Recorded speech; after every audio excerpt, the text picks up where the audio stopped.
Lecture de la Bible. Lecture choisie, lecture associée et leur vue d'ensemble tirée de la Bible Vie Nouvelle dans sa version second 21. Aujourd'hui, nous vous proposons, dans le cadre de nos regards sur le sanctuaire, des extraits des livres d'Exode, les psaumes, Lévitique, Nombre et Ésaïe. Ils me feront un sanctuaire et j'habiterai au milieu d'eux, avait dit l'Éternel, le Dieu d'Israël. Au cours de leur voyage à travers le désert. Nous retrouvons ceci dans Exode 25, versets 8 et 9. Et Dieu avait précisé, vous ferez ce tabernacle et tous ses ustensiles d'après le modèle que je vais te montrer.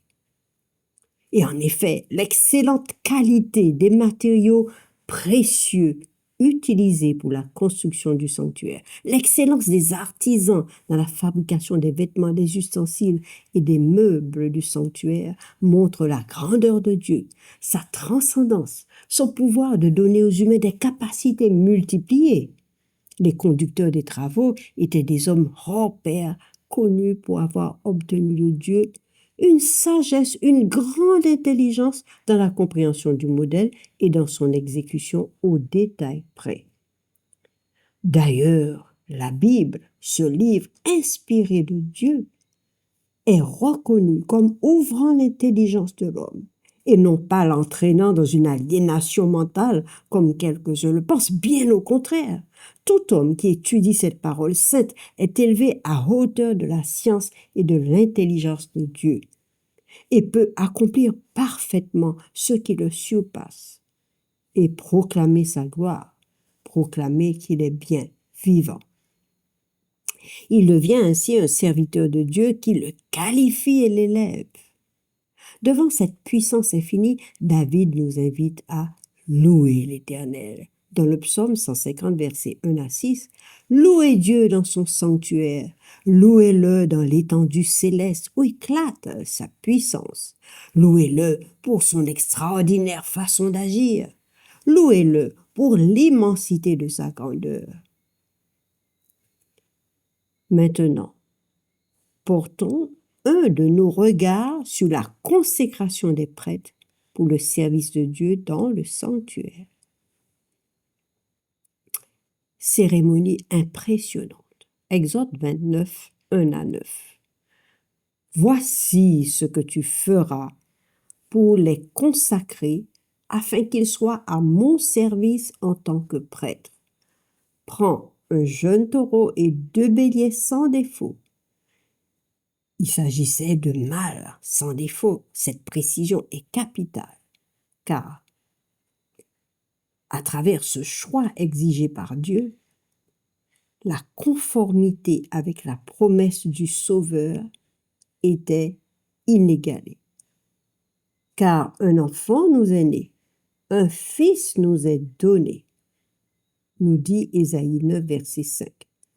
Et sa réalisation se voit lors de sa présentation au temple au 8e jour de sa naissance par Marie et Joseph. La chair de ces animaux offerts en sacrifice devait être accompagnée de pain sans levain, de gâteaux sans levain pétris à l'huile et des galettes sans levain arrosées d'huile présentées dans une corbeille en même temps que le jeune taureau et les 2 béliers. Au verset 4, « Tu feras avancer Aaron et ses fils vers l'entrée de la tente de la rencontre et tu les laveras avec de l'eau. Tu prendras les vêtements, tu habilleras Aaron, tu poseras la tiare sur sa tête, tu placeras le diadème sacré sur la tiare. Tu prendras l'huile d'onction, tu en verseras sur sa tête et tu le consacreras par onction. Tu feras approcher ses fils et tu les habilleras de tuniques. » La fonction de prêtre leur appartiendra par une prescription perpétuelle. Ainsi, tu établiras Aaron et ses fils dans leur fonction. Avec l'un des béliers, tu prendras de son sang. Tu en mettras sur le lobe de l'oreille droite d'Aaron, et sur le lobe de l'oreille droite de ses fils, sur le pouce de leur main droite et sur le gros orteil de leur pied droit. Et tu verseras le sang sur le poteau de l'autel. Tu prendras du sang qui sera sur l'autel et l'huile d'onction, et tu en aspergeras Aaron, ses vêtements, ses fils et leurs vêtements, et ainsi ils seront consacrés. Eux, lui, Aaron, ses fils et leurs vêtements. Tu consacreras aussi la poitrine et la cuisse du bélier qui aura servi à la consécration d'Aaron et de ses fils, la poitrine en faisant le geste de présentation, l'épaule à titre de prélèvement. Elles appartiendront à Aaron et à ses fils par une prescription perpétuelle que respecteront les Israélites, car c'est une offrande prélevée, et dans les sacrifices de communion des Israélites, l'offrande prélevée est pour l'Éternel. De même, les vêtements sacrés d'Aaron seront pour ses descendants après lui, lorsqu'ils seront désignés par onction et qu'on les établira dans leurs fonctions. Ils seront portés pendant 7 jours par celui de ses fils, qui lui succédera en tant que grand prêtre. Lorsqu'il pénétrera dans la tente de la rencontre pour faire le service dans le lieu très saint. Ainsi, 7 jours étaient destinés à les établir dans leurs fonctions, 7 jours pendant lesquels on faisait des sacrifices d'expiation sur l'autel et pendant lesquels ils étaient consacrés. Aussi, l'autel était très saint et tout ce qui touchait l'autel était saint. Quant à l'holocauste perpétuel, il devait être offert au fil des générations à l'entrée de la tente de la rencontre devant l'Éternel. Dieu ajouta, « C'est là que je vous rencontrerai et que je te parlerai. J'y rencontrerai les Israélites, et ma gloire fera de cet endroit un lieu saint. Je consacrerai la tente de la rencontre et l'autel. Je consacrerai Aaron et ses descendants pour qu'ils soient à mon service en tant que prêtre. J'habiterai au milieu des Israélites et je serai leur Dieu. Ils reconnaîtront que je suis l'Éternel leur Dieu qui les ai fait sortir d'Égypte pour habiter au milieu d'eux. Je suis l'Éternel leur Dieu. » Dans Lévitique, chapitre 10, versets 1 à 11, voilà qu'arrive un malheur qui frappe les prêtres dans le sanctuaire. Les fils d'Aaron, Nadab et Abihu, prirent chacun un brûle-parfum. Lévitique 10, versets 1 à 11. Ils y mirent du feu, posèrent du parfum dessus, apportèrent devant l'Éternel du feu étranger, ce qui ne leur avait pas été ordonné. Et un feu sortit de devant l'Éternel et les brûla, et ils moururent devant l'Éternel. Le chandelier qu'ils devaient allumer était devant le voile, la tente de la rencontre, où Dieu rencontrait Moïse. Le voile qui séparait les chérubins protégeant l'arche de l'alliance dans le lieu très saint, ce voile masquait le lieu très saint et montrait la perfection morale de Dieu, symbolisée par sa séparation d'avec ce qui est ordinaire et impur ou encore souillé. Moïse dit à Aaron, « C'est ce que l'Éternel a déclaré lorsqu'il a dit, « Ma sainteté devra être respectée par ceux qui s'approchent de moi et ma gloire révélée devant tout le peuple. » Et Aaron garda le silence. L'Éternel dit à Aaron, verset 8, « Tu ne boiras ni vin, ni boisson alcoolisée, toi, ainsi que tes fils, lorsque vous entrerez dans la tente de la rencontre. Sinon vous mourrez. Ce sera une prescription perpétuelle pour vous au fil des générations, afin que vous puissiez distinguer ce qui est saint de ce qui est profane, ce qui est impur de ce qui est pur, et enseigner aux Israélites toutes les prescriptions que l'Éternel leur a données par l'intermédiaire de Moïse. » Dans le psaume 80, David adresse une supplication à Dieu, comme suite à un malheur de ce genre qui frappe le peuple d'Israël. Prête l'oreille, berger d'Israël, toi qui conduis Joseph comme un troupeau. Interviens dans ta splendeur, toi qui sièges entre les chérubins, devant Éphraïm, Benjamin et Manassé.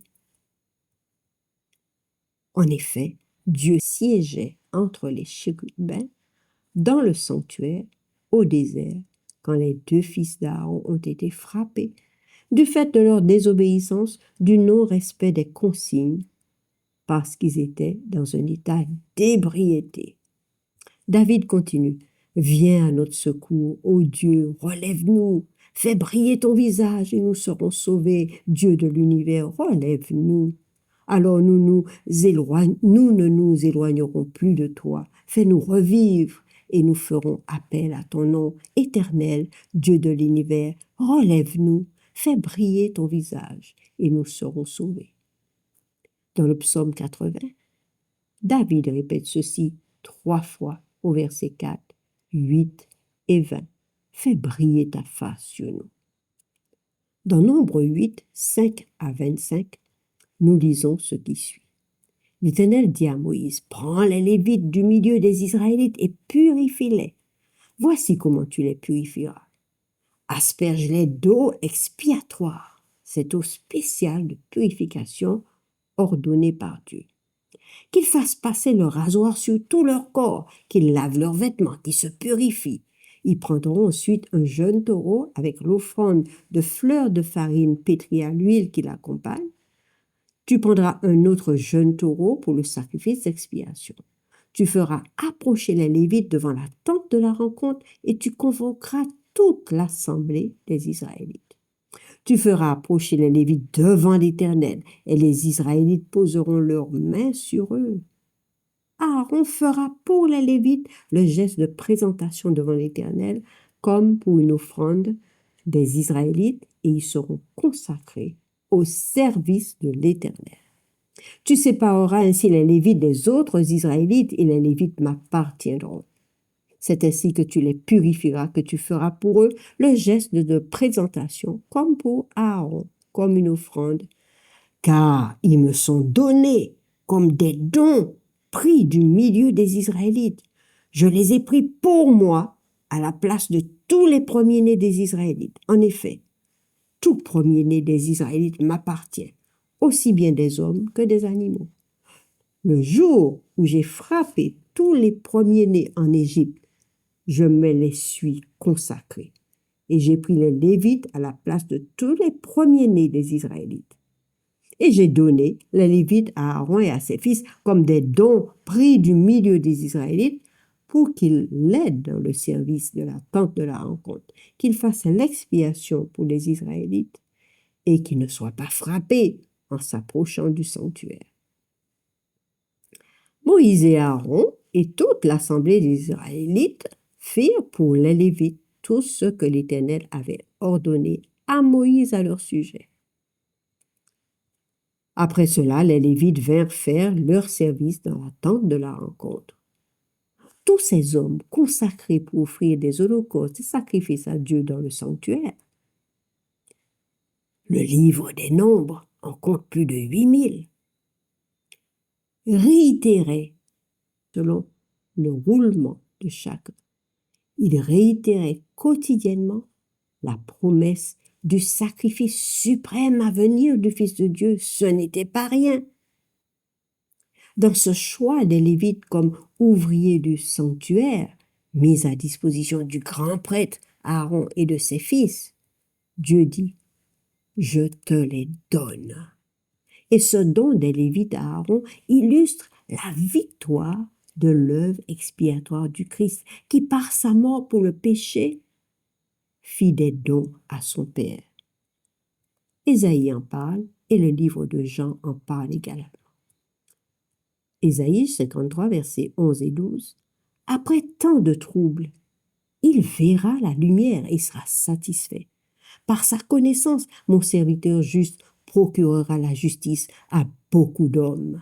C'est pourquoi je lui donnerai sa part au milieu de beaucoup et il partagera le butin avec les puissants, parce qu'il s'est dépouillé lui-même jusqu'à la mort et qu'il a été compté parmi les criminels, parce qu'il a porté le péché de beaucoup d'hommes et qu'il est intervenu en faveur des coupables. Dans Jean chapitre 17, 6 à 17, je vous laisse le soin de tout lire, mais nous sélectionnerons quelques versets. La victoire du Christ sur la mort lui a valu de faire des dons à son Père, des dons d'hommes. Jean 17, 6 à 17. Je t'ai fait connaître aux hommes que tu m'as donnés du milieu du monde. C'est le verset 6. Ils étaient à 3 et tu me les as donnés et ils ont gardé ta parole. Maintenant, ils savent que tout ce que tu m'as donné vient de toi. En effet, je leur ai donné les paroles que tu m'as données et ils les ont acceptées et ils ont vraiment reconnu que je suis sorti de toi et ils ont cru que tu m'as envoyé. C'est pour eux que je te prie. Je ne te prie pas pour le monde, mais pour ceux que tu m'as donnés parce qu'ils sont à toi. Et Jésus priera aussi pour ceux qui croiront par leurs paroles. Quel privilège d'être un don de Jésus à son Père, présenté pour vivre en sa présence, en toute sécurité, en toute sainteté. Ainsi, tu comprends mieux combien, dans sa sainteté et dans sa grande puissance, Dieu ne peut supporter le mal, encore moins quand délibérément on s'approche sans tenir compte de ses instructions, comme Nadab et Abihu, les deux fils d'Aaron, qui sont morts parce que, ivres, ils avaient porté du feu étranger devant Dieu, ce qui était interdit. Mais grâce à Jésus, Dieu accepte tout homme en sa présence, car Jésus, son Fils, est celui qui lave, qui habille, qui consacre, qui donne les consignes pour nous permettre de vivre en sa présence. Je t'invite à liker si cette mission de Jésus, cet intermédiaire de Jésus, te remplit de joie parce que toi aussi, tu es don pour Dieu. Il te fait don pour Dieu. Je t'invite à partager cette connaissance de Jésus en tant que médiateur par excellence, irremplaçable entre Dieu et l'homme. N'oublie jamais ce grand rôle et abonne-toi. Poursuis avec nous cette aventure au désert, car elle n'est pas